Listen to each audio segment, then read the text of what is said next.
오늘 이제 발표 지금 앞두고 있잖아요. 예. 그래서 이미 좀 지금 내용들은 좀 이제 돌고 있는 것 같은데 예. 오늘 주가를 보니까 좀 약간 실망스러운 것 같아요. 지금 이미 주가 반응은 좀 이거 기대보다 좀 못한 거 아닌가 이런 좀 주가 반응들이 나오는데 오늘 뭐 보면 금융주라든가 특히 지주회사, 현대차, 기아 뭐 이런 기업들의 주가가 좀 급락한 후에 아직까지 좀 회복은 못 되고 있는데 그러나 뭐 이게 우리가 단기적으로 볼 이슈는 아니기 때문에 예. 좀 내용들은 좀 찬찬히 또 뜯어봐야 될 것 같은데 오늘 일단 한번 권순희 팀장님께 제가 오늘 마이크를 일단 아직 안 됩니다. 아직 안 돼요? 네, 9시 30분. 아직 9시 30분. 그러니까 시장에서 좀 어떤 내용들을 좀 기대를 하셨었어요? 그러니까 제일 중요한 건 좀 강제성이 있었으면 좋겠다. 그러니까 일본 같은 경우는 뭐 예. 상장 폐지 얘기까지도 나왔었거든요. 이거 안 지키면 26년도에 상폐 그것까지 이제 거론된 얘기가 있었는데 저도 이제 내용 이렇게 한번 좀 들여다봤더니 결국 강제성은 전혀 없더라고요. 그냥 대부분 자율적이고 그다음에 이제 본격적인 시행도 구체적으로 이게 보면 기업 뭐 ETF 만들고 이런 것도 한 3분기 또 지나야 되는 것 같고 그래서 당장을 기대했던 분들한테는 조금 실망스러운 좀 내용이 좀 일부 있는 거 아닌가. 그러니까 우리가 이제 첫 술에 배부를 수는 없는데 이게 주가는 좀 많이 올라왔잖아요. 당장 강제성도 있을 거고 또 상법 개정 또 지난주에 얘기 나왔던 게 이제 배당 분리과세. 근데 이런 것들이 이번 내용이 좀 포함 안 된 거 아니냐. 그러니까요. 그래서 약간 좀 시장이 좀 시간 걸리겠다. 이렇게 좀 평가한 거 아닌가 하는 좀 생각은 좀 들더라고요. 그러니까 다들 좀 생각이 좀 들었던 부분은 그 밸류 프로그램이라는 게 도대체 뭔가라는 것에서 약간의 시장과 인식 차이가 좀 있지 않았나 싶어요. 좀 이렇게 생각이 좀 드는 부분들이 그럼 이제 9시 30분 됐으니까 좀 얘기해도 될 것 같은데 밸류 프로그램들에서 기대했던 게 이제 우리가 그 저평가 기업들에 대한 페널티에 대한 것들도 좀 생각을 좀 했었잖아요. 그죠. 근데 그런 부분들이 별도의 제도 개선을 통해서 진행되는 파트가 있더라고요. 그러니까 정부에서 발표했던 밸류 프로그램은 기업이 자체적으로 좀 어떻게 할지 좀 이따 상세하게 설명을 드릴 건데 그렇게 하는 거고 그렇게 하지 않는 기업들 뭐 예를 들어서 뭐 경영권 프리미엄을 대주주만 가져간다든지 아니면 뭐 자사주를 가지고 장난을 친다든지 이런 것들에 대한 제도 개선은 별도의 트랙으로 좀 이루어지고 있었어요. 그러면은 여기서 이제 기업 가치를 올리는 방법은 뭐가 있을까 생각해 보면은 일단 경영을 잘해야 되겠죠. 근데 뭐 경영자라는 거는 뭐 기업이 알아서 해야 되는 부분이고 정부는 이제 산업 정책이라든지 금융 정책을 통해서 지원하는 거잖아요.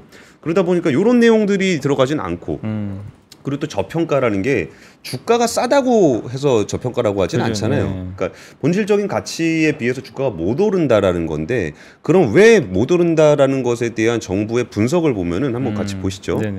우리나라가 진짜 이 ROE하고 배당 성향이 굉장히 낮다라는 얘기를 하고 있는 건데 ROE가 뭐 대만, 중국, 인도 같은 신흥국 평균에 비해서도 신흥국 평균이 11%가 넘는데 우리는 8%도 안 되고 선진국 평균에 비해서도 떨어지고 뭐 PBR 1.04배, 신흥 평균에 1.58배에 못 미치고 선진 평균 2.5에 못 미치고 그럼 이게 왜 그러냐라고 생각해 보면은 일단은 ROE하고 그 배당 성향으로 좀 정부는 좀 설명을 하고 있어요. ROE라는 거는 그 ROE가 자기 자본이라는 거는 주주의 몫이잖아요. 주주의 몫을 가져가서 좋은데 투자를 해서 돈을 잘 벌든가 그리고 돈 잘 벌 자신 없으면 주주한테 돌려주든가 이 둘 중에 하나는 해야 되는 거잖아요.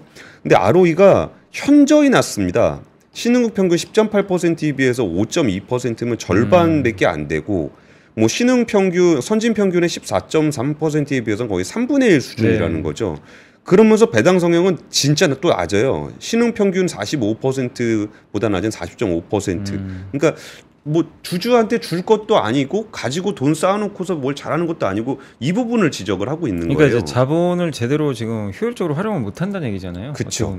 그러니까 그러면은 밸류 프로그램은 어떤 내용이 담겨야 되는가라는 부분에 있어서 일단은 기업들이 자신들의 기업 가치가 왜 그런지에 대해서 스스로 분석을 하고 평가를 해서 가치를 높이기 위한 계획을 스스로 세워라라는 게 이제 중요한 내용이 돼요. 그러면은 이게 어찌 보면은 되게 심심해 보일 수 있습니다만 내용 그냥 보시면은 현황을 진단한다. 기업의 자본 비용이나 자본 수익성 거버넌스를 파악해서 기업 가치 적정 수준이 얼마인지를 스스로 평가를 한 다음에 한 중장기 한 3년 이상의 목표 수준이나 도달 시점을 이렇게 하는 목표를 세우고 이 목표를 달성하기 위해서 구체적으로 어떤 경영 전략을 가지고 있는지 추진 일정은 어떤지, 그리고 목표하고 계획 간의 연계성을 설명하고, 이 계획이 되게 되면은 이게 목표 달성에 대한 평가와 함께 우리가 지금 이걸 어떻게 달성해 나가고 있습니다를 주주하고 소통하는 결과를 함께 공개하도록 하고 있어요. 그러니까 이 부분들이, 그러면 이 가이드라인에는 그러니까 어떤 가이드, 뭐 도대체 뭘 쓰라는 거야? 이 부분이 약간 좀 기업들이 힘들 수 있잖아요. 그래서 가이드라인을 만들겠다라는 네네. 건데, 그래서 오늘 1차 간담회를 열고 그리고 한 5월 달쯤에 2차 간담회를 해서 6월 달에 가이드라인을 만들고, 그럼 하반기부터는 기업들이 자율 공시를 하겠다라는 얘기를 하는 겁니다. 그러면은 기업들이 그 밸류업, 그러니까 이것도 사실 잘하는 기업들은 지금도 잘해요. 우리가 이제 향후 한 3년 동안 어떤 투자를 해서 어떤 경영을 할 거고, 여기에 대해서 예상 수익률이 어느 정도가 나오고, 그리고 주주 환원은 뭐 중장기적으로 3년 내에 어떤 정도로 배당을 하겠다라는 계획들을 잘 하는데, 그러지 못한 기업들이 굉장히 많잖아요. 그러니까 여기에 대한 가이드라인을 잡으면서 그러면 어떻게 하면 여기를 좀 더 잘 할 수 있도록 할 것인가라는 인센티브 아니면 페널티를 줘야 되는데, 네.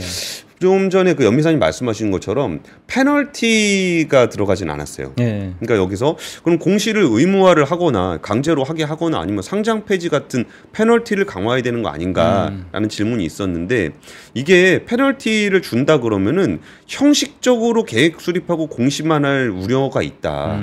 좀 진정성 있게 못한다. 아 근데 그 진정성 있게 하려 그러면은 좀 페널티를 좀 줄 필요도 있지 않을까 싶은데, 여기서 또 이제 그러면은 굳이 페널티라고 할 게 있다면은 뭐 이건 페널티도 아니겠습니다만, 분기별로 PBR, PER, ROE를 공표하고 배당 성향, 배당 수익률은 1년에 한 번씩 발표한다. 근데 사실 이거 증권사에서 다 하고 있죠. 분석해서 네. 해주잖아요. 근데 스스로 공시를 하면서 좀 부끄러운 줄 알아라 라는 정도가 아닌가 싶어요. 그러면 그 다음에 인센티브를 할 게 뭐가 있을까라고 했을 때, 뭐 배당을 많이 하면은 뭐 세금을 좀 더 깎아준다거나, 예전에 그 기업 소득 환류세제 같은 네, 것들이 좀 들어가지 않을까라고 좀 생각을 했었는데, 그런 부분들은 없고요. 좀 약간 좀 명예스러운 거, 표창장. 예, 매년 5월 기업 밸류업 표창을 하고, 그리고 이 표창을 받으면은 이게 유인이 될 수 있도록 모범 납세자 선정을 우대하는 등 세정 지원이라고 한다면, 모범 납세자 선정이 되면은 그 세무조사를 좀 덜 받게 되는 게 좀 있고요. 그리고 R&D 세액 공제 확대가 아니라 사전 심사 우대. 법인세 공제 및 감면이 아니라 법인세 공제 감면 컨설팅 우대. 부가 법인세 경정 청구를 하게 되면 우대. 가업승계 컨설팅 같은 약간의 세정 지원이 좀 이루어지게 되는 거고요. 그리고 이제 코리아 밸류업 지수 ETF 개발했을 때 요게 되는 게 있고, 오히려 여기 이게 조금 더 강할 수 있어 보이는 거는 연기금과 같은 기관 투자자들의 스튜어디십 코드 있잖아요. 네. 거기에 반영하도록 하겠다는 거예요. 요즘에 그 기금들의 어떤 그 목소리가 좀 커지고 있는 네네. 상황에서 스튜어디십 코드가 좀 반영이 되는 부분들이 좀 영향이 있지 않을까 싶고요. 그리고 IR이나 지원 및 소통을 강화하는 부분들이 있는데, 뭐 기업 밸류업 공동 IR이라든지 아니면 일반 투자자를 대상으로 한 유튜브 협업 등을 통해서 유튜브 제작을 추진한다. 이런 부분도 사실은 우리가 시장에서 최소한 기대했던 게, 좀 IR 자료라도 좀 의무적으로 내라, 좀 홈페이지에 뭐 꼭 올려라, 뭐 이런 거 정도는 좀 들어가줬으면 하는 기대가 좀 있었잖아요. 사실 그러니까 많은 분들이 좀 요구하는 것 중에 하나가, 미국 같은 경우는 이렇게 홈페이지나 이런 거 들어가면 IR 스크립트가 다 나오거든요. 그렇죠. 그러니까 이제 무슨 얘기를 했는지가 명확하게 다 이렇게 그 우리가 정보를, 그러니까 소액주주든 누구든 똑같아요. 뭐 애널리스트는 상관없이 확인 가능한데, 사실 이제 우리나라 같은 경우는 기업들이 어떤 이제 간담회나 할 때 대부분 애널리스트만 초청을 하게 그쵸. 되고, 소액주주는 접근성도 없어요. 근데 그러면 그렇게라도 했으면 그 자료들 있잖아요. 얘기했던 거 그거를 적어도 거기 홈페이지에 좀 띄워주면 좋은데, 그런 것도 없고, 아예 제가 어떤 기업들은 IR 이제 한번 자료 보려고 자주 저는 좀 홈페이지 들어가거든요. 아예 IR 그 홈페이지는 있어요. 자료가 맞아요. 0이에요. 맞아요. 그럼 그거 왜 했는지 모르겠어요. 그러니까. 근데 그런 것들을 좀 적극적으로 좀 해주면 좋겠는데, 이게 IR이라는 게 뭐 너무 또 알리면 막 사람들이 또 이거 너무 또 홍보하는 거 아니냐 이럴 수도 있지만 우리나라 같은 경우는 너무 IR 정보 얻기가 힘들다 보니까 예. 접근성이 그러니까 이게 차별화되는 거죠 어떻게 보면. 그래서 그런 걸 많이 원하는데 근데 그런 것들에 대한 좀 강제성도 있었으면 좋겠는데. 그러니까 저만 하더라도 기자 간담회 가면은 네. 그게 다 공개해줬잖아요. 네. 그러면 그거 좀 같이 보자고 자료 좀 달라는데 그걸 안 줘요. 아니, 공개를 해놓고 왜 공개를 안 하냐는 거죠. 그런 부분에서 예를 들어서 애널리스트하고 뭐 이게 뭐 실적 발표 시즌에 애널리스트들 하는 거 좀 전문적으로 좀 해야 돼 갖고 안 된다. 그러니까 듣게라도 좀 해주든가. 그러니까요. 아니면은 그걸 하고 나서라도 좀 해설할 수 있는 부분들을 보게 해준다거나 하는 정도의 그 정도는 좀 강제할 수 있는 거 아닌가 싶은데 그런 부분들도 빠져 있고 어쨌든 그 여기서 뭐 한국거래소에서 공동 IR 한다고 해서 우리 일반 시청자들이 그걸 일반 주주들이 그걸 다 볼 수 있는 것도 아니잖아요. 그러니까 그런 부분들이 좀 아쉬운 부분이 있는데 결국은 이게 가이드라인을 이제 계속적으로 만든다고 하니까 뭐 기업들이 IR을 어떤 식으로 해야 될지에 대한 가이드라인을 만들 때 이거 설사 자율이라고 하더라도 시장에서는 이런 정도 가이드라인이 좀 필요하다고 한다라는 정도는 반영이 돼야 되지 않을까 싶은 게 있고요. 그리고 어떤 분은 그런 얘기도 하더라고요. 그러니까 우리나라가 전 세계에서 제일 개인 투자자 비중이 제일 높잖아요. 근데 대우는 제일 형편없는 것 같다.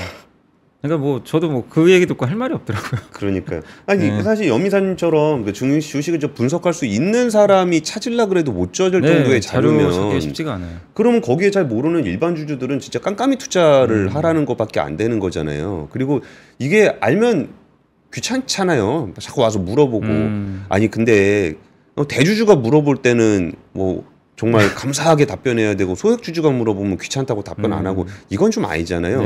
그러면 여기서 우리가 그 밸류 프로그램에서 기대했던 부분들 중에 이제 페널티와 관련한 부분들 일반 주주들의 이익을 침해하는 행위를 어떻게 방지할 것인가는 이게 밸류 프로그램 그러니까 우리가 이거를 너무 묶어서 생각을 했던 것 같아요. 그러니까 밸류 프로그램과 이 제도 개선을 묶어서 생각을 했던 것 같은데 이번에 정부가 발표했던 거는 밸류 프로그램 관련한 내용이고 그럼 우리가 생각했던 그 부분은 어떻게 돼 있냐를 봤더니 일단 물적 분할 제도 개선은 어느 정도 이루어졌고요. 22년 12월에 그 내부자 거래할 때 내부자들은 정보가 있는데 주식을 그냥 갑자기 확 던져버리면 도대체 왜 던졌는지도 모르니까 그건 최소한 사전 공시를 하자. 예전에 기억하시면은 그 일론 머스크가 자기 주식 팔기 전에 미리 다 얘기하잖아요. 언제쯤 팔게 될 거다. 그것처럼 내부자의 대규모 거래가 있을 경우에 매매 계획을 사전에 공시해라. 이거는 사실 저는 내부자들을 위해서도 필요하다고 생각해요. 내부자들이 그거 팔았을 때 저거 미공개 정보 이용 아니야? 분명히 의심받을 수밖에 없거든요. 그러니까 미리 내가 팔겠다. 나는 미공개 정보가 없다. 라는 것을 확인할 수 있는 차원에서 24년 7월부터 시행이 되고요. 근데 참 우리가 중요하게 생각하는 제도들은 다 아직 진행 사항이 좀 애매합니다. 의무 공개 매수 제도. 이거 아니 무슨 대주주 주식은 금칠했나. 자기만 경영 프리미엄 엄청 높게 해가지고 기껏 주가 올랐다가 그 M&A 끝나고 나면 주가 또 폭락하는 일이 있었잖아요. 여기서 지배주주와 동일한 가격으로 개인 주주들의 주식을 팔 수 있게 하는 제도가 필요하다. 이 얘기를 했었는데 국회 계류 중이라고 하니까 이거는 어찌 보면은 정부로서는 우리는 할 만큼 하지만 어쩔 수 없습니다 같은 약간 좀 핑계처럼 좀 느껴지기도 하고요. 그리고 자사주 제도 개선 같은 경우에도 이 자사주 마법 금지하는 거 뭐 이런 것들은 좀 뭐 필요하다고 생각합니다. 근데 자사주라는 게 굳이 싸들고 있어야 될 이유가 도대체 뭐가 있는지를 모르겠어요. 자사주를 그걸 왜 들고 있습니까 그거를. 그러니까 그런 부분들은 좀 소각을 조금 더 압박을 할 수 있는 뭐 강제 소각이 됐든 아니 조건이 되면 소각이 됐든 소각 관련하는 제도를 좀 더 강하게 가져갔으면 좋겠는데 그런 부분들에 대해서도 제도 개선을 하기는 하지만 여기서 그렇게 좀 강제력 있게 가진 않았다라는 부분이 있고요. 또 하나는 좀 아쉬운 부분이 우리가 상법 개정안 얘기 많이 했었잖아요. 저게 좀 됐으면 좋겠는데 근데 이거를 왜 안 되죠? 그러니까 대통령이 상법 개정하겠다고 말씀을 하셨잖아요. 근데 내용이 이사의 사익 추구 규제 목적으로 도입된 기회 유용 금지 규정 개선 추진. 그러니까 우리가 얘기한 건 이게 아닌데. 그건 아니죠. 그러니까 이 부분을 왜 끝끝내 넣지 못하겠다라고 하는지도 사실 그 예전에 민주당의 이용우 의원님이 이미 발의한 거 아니에요? 발의돼 있죠. 이런 부분들도 좀 아쉬운 게 있고요. 또 하나는 이제 집단 소송 제도. 그러니까 일반 주주들의 집단 소송 제도가 우리나라는 2005년에 도입이 돼 있어요. 근데 좀 아시는 분은 아시겠지만 그러면 우리나라 집단 소송이 증권 분야에만 돼 있잖아요. 네네. 그러면 이게 집단 소송 건인지 아닌지를 한번 판정을 합니다. 근데 거기도 3심이에요. 그러니까 여기서 저 재판부에 가서 우리 집단 소송 하고 싶습니다. 그러면 재판부가 이건 집단 소송 요건에 해당이 됩니다라고 하면은 이거 저쪽에서 다시 걸어버리면 이것도 나가리 되거든요. 그럼 거기까지 가는데 3심까지 해야 됩니다. 그럼 집단 소송하고는데 결정되는 데만 5년이 걸려요. 그러니까 집단 소송을 해도 되는지 아닌지를 판결하는 데만 5년. 그리고 2020년에 15년 만에 최초로 대법원 확정 판결로 승소한 적이 있거든요. 근데 8년 4개월이 걸렸습니다. 근데 일반 주주들이 아니 기업은 자기가 기업에 있는 돈으로 그거 가지고 소송하잖아요. 근데 일반 개인이 8년 4개월 동안 그거를 붙잡고 있어야 된다라는 얘기인데 여기에 더해서 이게 집단 소송을 하더라도 이기기가 되게 어려운 게 불법 행위를 입증하는 게 너무 힘듭니다. 그래서 증거 개시 명령이라고 있잖아요. 서로 내가 불법이 아니라면 불법이 아니다라는 증거를 다 까놓자. 네. 이게 이른바 디스커버리 제도라고 부르는데 네. 이것도 전혀 논의가 되고 있지 않고요. 그러면 여기서 밸류업 프로그램이 최소한 성공할 수 있는 그 방식을 일본 사례로 한번 보자라고 했을 때 거버넌스 포럼에서 그 고다이라 니케이 신문 선임 기자를 모셔서 한번 그때 일본은 어떻게 성공했는지에 대한 얘기를 했었는데 세 가지 성공 비결이 체면 중시 문화 이거는 전문 용어로 조리돌림이라고 합니다. 그러니까 좀 망신 나가는 걸 되게 꺼려한다. 그렇죠. 그러니까 우리도 되게 적극적으로 뭔가 이제 밸류업 프로그램을 정말 상세하게 그리고 체계적으로 하고 기업들이 이제 주주들한테 잘 알리는 기업들은 이거는 정말 괜찮다라고 칭찬을 해주고 근데 그게 아니다. 그러면 진짜 회장님 어디 가서 이렇게 어디 뭐 상공회의소나 이런 데 갔을 때 좀 민망하게 주변 분들 보기 좀 민망하게 얼굴 들고 다니기 조금 약간 창피하게 그런 것도 있고 그리고 또 이제 정부는 이제 행정력이라는 게 있잖아요. 행정력이라는 거는 되게 알게 모르게 어떤 요인인지 모르게 다양한 방식으로 압박을 줄 수 있잖아요. 그런 부분들을 통해서 이제 체면 중시 문화를 우리도 조금 이용해야 될 것 같고. 사실 우리나라도 사실 문화 면에서는 체면 되게 중요하게 생각하는 국가 중에 하나잖아요. 한국도. 돈 문제 안 걸렸을 때. 돈 문제 걸리면 정말 안면 무수하시는 분들 많죠. 그리고 모범 사례를 충실히 따라가는 문화. 이게 우리가 굳이 안 하려고 노력하지는 않는 것 같아요. 근데 그러면은 어떻게 해야 잘하는 것인지에 대한 무엇인가가 필요하다 그러면 이거는 이제 정부가 이제 한국거래소겠죠. 한국거래소가 모범 사례를 좀 잘 만들어서 이거를 이런 식으로 해야 된다라는 것에 대한 충분한 공감대와 어떤 가이드라인 제시가 좀 필요할 것 같고요. 이 세 번째 거래소의 막대한 영향력 같은 경우는 그 일본 거래소의 이사장이 뭐 다이와 증권, 노무라 증권, 일본 재무성 이렇게 굉장히 좀 파워풀한 인물들이 거래소 이사장으로 뭐 면담도 하고 뭐 그러면서 좀 얘기를 하고 있거든요. 이런 부분들에 대한 노력도 이게 여기서 끝나는 게 아니라 계속적으로 이거를 좀 해줘야 된다라는 부분들을 좀 강조하고 싶습니다. 굉장히 좀 실망스러운 얘기, 그러니까 우리가 기대했던 것과는 실망이라고 표현하는 것도 맞고 우리가 생각했던 거랑 좀 달랐어요. 뭐 세금 문제라든지 아니면은 여기에 주주를 경시하는 기업에 대한 페널티라든지 이런 것들을 좀 기대했었는데 기업 스스로 뭔가를 만들어내야 된다라는 부분이 나오다 보니까 우리가 생각했던 거랑은 좀 결이 좀 달랐다라는 부분을 좀 말씀드리고 싶고요. 근데 여기서 정말 그 가이드라인이 좀 잘 만들어진다 그러면 저는 그 버크셔 해서웨이의 주주총회를 보면은 되게 부러운 게 진짜 저는 주주와 경영진은 친해야 된다고 생각하거든요. 왜냐하면 주주가 이 회사에다 투자를 한다라는 거는 이 사람이 내 돈을 맡아서 경영을 되게 잘해줄 것 같아. 내 돈을 잘 불려줄 것 같아. 그리고 경영 성과 나오면 나한테 배당도 많이 줄 것 같아. 그런 회사에 투자를 하는 거잖아요. 그러면은 경영진 입장에서는 뭐 3년치 계획을 세웠다 그러면 우리 회사의 기업 가치가 3년 후에는 이렇게 바뀔 겁니다. 그럼 우리가 봤을 때 주주들이 봤을 때 저 사람 괜찮은데 잘 지킬 것 같은데 그러면 주식을 들고 있는 거고. 그러다 이렇게 주가가 출렁출렁 하더라도 잘 방향은 잘 가고 있으니까 기다리다가 뭐 은행이자 5% 받는 거나 아니면 그냥 뭐 배당으로 5% 받고 혹시나 뭐 나중에 기업 가치가 개선되면 업사이드도 먹고 캐피탈 게인도 먹고 요렇게 가게 되면은 오히려 주주총회 때 아유 1년 동안 고생 많이 하셨습니다. 뭐 요런 얘기할 수 있는 분위기가 될 수 있잖아요. 네네. 근데 우리나라 주주 게시판 가보십시오. 그냥 완전히 정말 입에 담지 못할 말. 그러니까 왜 그런 말을 꼭 주주들끼리만 하냐는 거예요. 이 얘기를 들어야 될 경영진은 들어와 보지도 않잖아요. 그리고 그들이 제공해야 될 정보를 주지 못하고 깜깜이 주식만 하다 보면 오늘 내일의 그 주가 변동에만 주주들이 그러니까 이거는 주주란 이름도 잘 안 맞을 정도로 투자자로서만 이렇게 존재하기 때문에 이런 부분들을 정말 가이드라인을 통해서 밸류 프로그램이 우리는 이런 식으로 갈 거고요. 이렇게 되면은 주주분들은 이런 보상을 받게 될 겁니다. 라는 것들을 좀 명확하게 보여주고 이걸 지켜가면서 주주와 경영진의 신뢰를 얻을 수 있는 그런 기회가 좀 이번 밸류 프로그램으로 인해서 그런 계기가 좀 됐으면 좋겠습니다. 정말 회장님한테 보고하듯이 개인 주주들에게 보고할 수 있는 마음.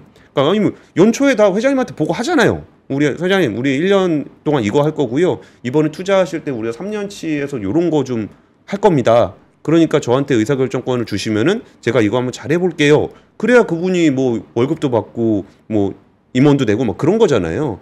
그런 것처럼 그 밸류 프로그램이 회장님한테 보고하듯이 그렇게 주주들에게 좀 뭔가의 가이드라인을 줄 수 있는 그런 계기가 되기를 좀 기대해 보겠습니다.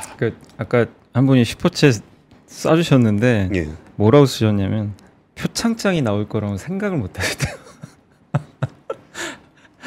저는 그러니까 참 표창장 나올 거라는 얘기는 좀 들었는데 정말.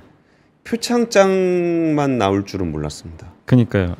참 이게 좀 어떻게 표현해야 될지 모르겠지만 어쨌든 이제 주식시장 오늘 움직임만 보면 약간의 좀 실망은 있는 것 같은데 근데 일단 이제 아까도 말씀해 주신 대로 지금 정부의 어쨌든 그거잖아요. 국내 증시가 이렇게 저평가된 원인은 결국 이제 아까 공 기자님이 처음에 이제 말씀해 주신 대로 ROE잖아요. 너무 낮은 ROE. 근데 그게 사실 이제 우리나라 기업들 입장에서는 또 그런 것들도 있는 것 같아요. 너무 이제 우리나라는 그 경기 민감주가 많다 보니까 어느 정도 자금도 좀 마련을 해야 되고 또 뭐 삼성전자도 반도체 사업부 적자 나는 것처럼 근데 그런 것들도 어느 정도 이해는 가는데 너무 근데도 그런 걸 감안해도 주주 환원율이 너무 낮다 보니까 이 자본이 이제 어떻게 보면 이제 그 기업이 너무 쌓여 있는 거죠. 근데 이거를 적절하게 좀 남는 부분을 주주들한테 돌려줘야 되는데 그게 좀 부족한 게 아닌가. 근데 정부도 그걸 좀 인지를 하고 있는 거잖아요, 지금. 그렇죠. 근데 그래서 이런 정책들을 이제 일본을 약간 벤치마킹해서 따라가는데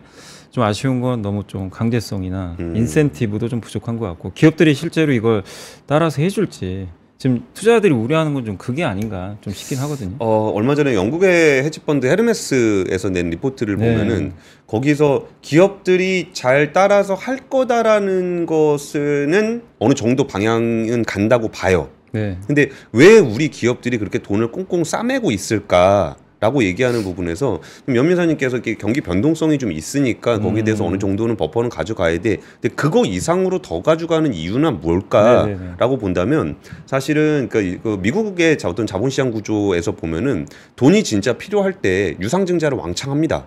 예를 들어서 엔비디아가 ARM 인수한다 그랬을 때 뭐 유보금이 있어서 한 게 아니잖아요. 그러면은 이렇게 좋은 사업 기회가 있어가지고 내가 시장에서 자금을 이만큼 조달해서 이거를 좀 해서 시너지를 내서 이렇게 키우겠습니다라고 주주들한테 설득을 하는 거잖아요. 근데 우리나라는 그게 안 돼요. 왜냐하면 대주주의 지분율이 희석되는 걸 용서할 수가 그러니까 받아들이지 못하기 때문인데 거기서 에르메스가 뭐라 그랬냐면은 일본과 한국에는 좀 구조적인 차이가 있다. 뭐냐? 지배주주의 여부. 그러니까 일본은 의외로 그 아이바츠를 다 그러니까 재벌을 다 해체하는 과정에서 거기서 지금 오너라고 불리는 사람들이 있는 기업이 거의 없거든요. 도요타만 하더라도 도요타 가문의 지분율은 얼마 안 돼요.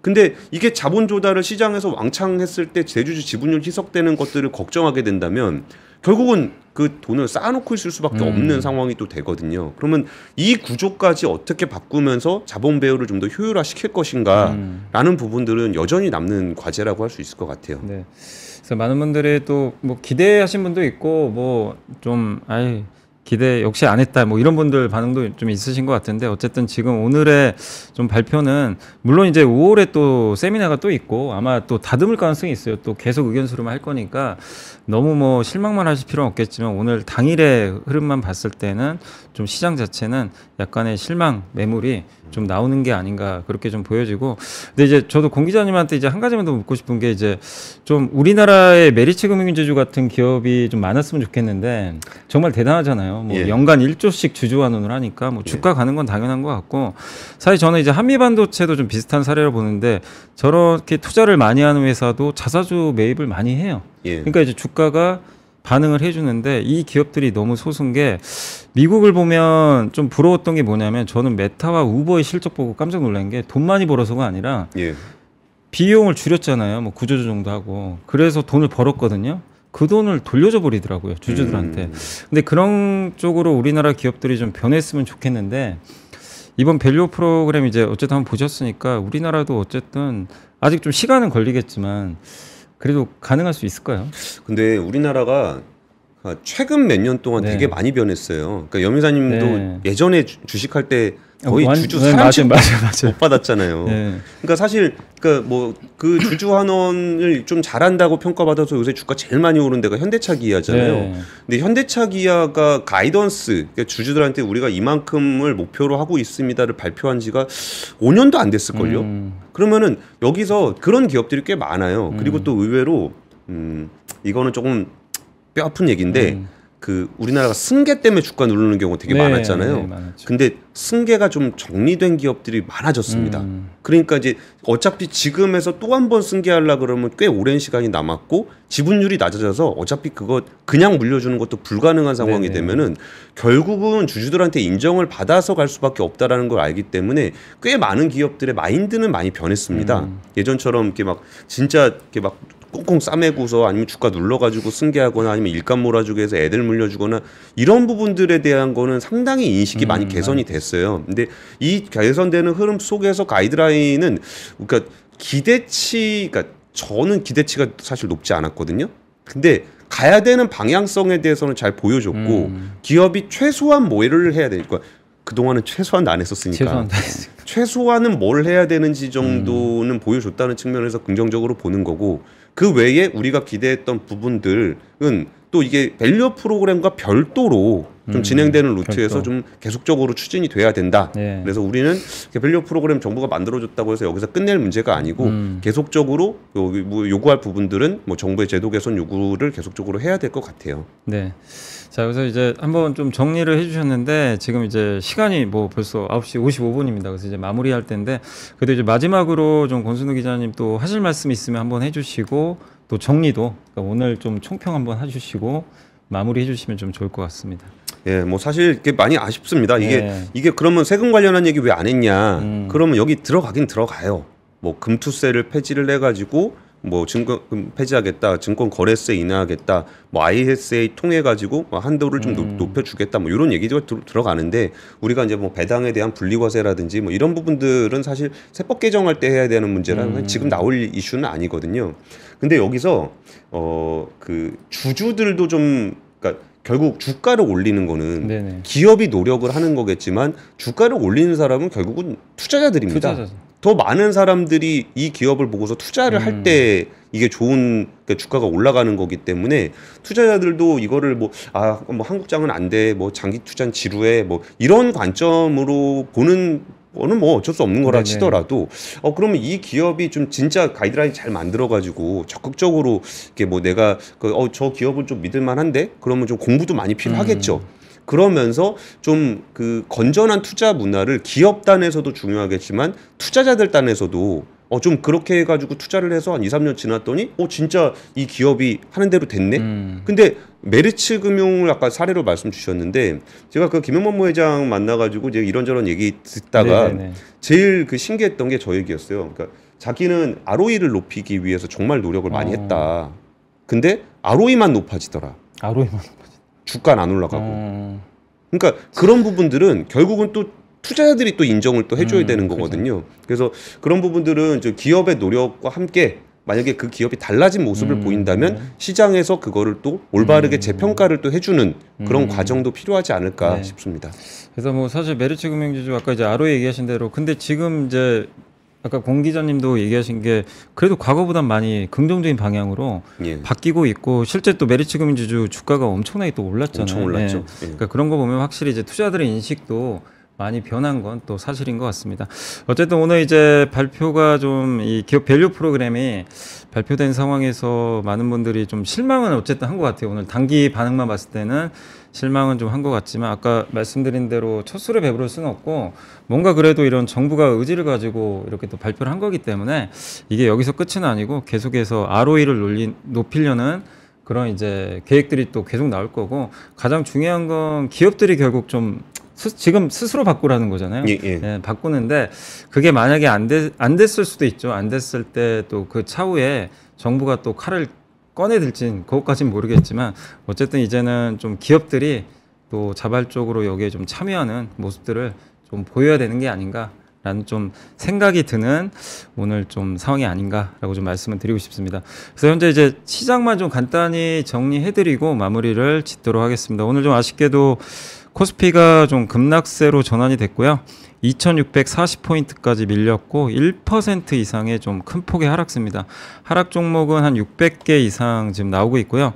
코스닥 같은 경우는 지금 870포인트 그래도 강세 기조는 좀 이어지는 것 같아요. 다만 이제 하락 종목은 많은데 오늘 뭐 일부 한미반도체나 하나에어로스페이스 같은 이제 기계업종은 좀 강세지만 밸류 프로그램이 이제 수혜주로 부각됐던 뭐 은행, 뭐 보험, 지주 또 자동차 회사들 이 주요 기업들의 주가가 오늘 좀 큰 폭으로 빠지고 있어서 일단 시장의 반응은 좀 좋진 않다라는 걸 좀 전해드리면서 마무리를 좀 짓도록 하겠습니다. 오늘 권순호 기자님 이렇게 또 수고해 주셔서 감사드립니다. 둘이 방송하니까 재밌네요. 그래요. 네, 저도 좋네요. 자, 오늘 그 2024년 2월 26일 오프닝벨 라이브 여기서 마무리하도록 하겠고요. 저는 또 내일 아침에 찾아뵙겠습니다. 이만 물러가겠습니다. 감사합니다. 장 시작 전부터 종료까지 쏟아지는 수많은 뉴스와 정보들. 이 중에서 어떤 것이 투자에 정말 도움이 되는 정보일까요? 3프로의 증시 셔터맨 박근영 마스터가 직접 정보를 선별하고 투자의 힌트를 드립니다. 시간도 아끼고 투자 아이디어도 얻는 시간, 박근영 부장의 마켓 힌트와 함께 하세요. 자세한 사항은 3프로 TV 앱과 홈페이지를 확인하세요.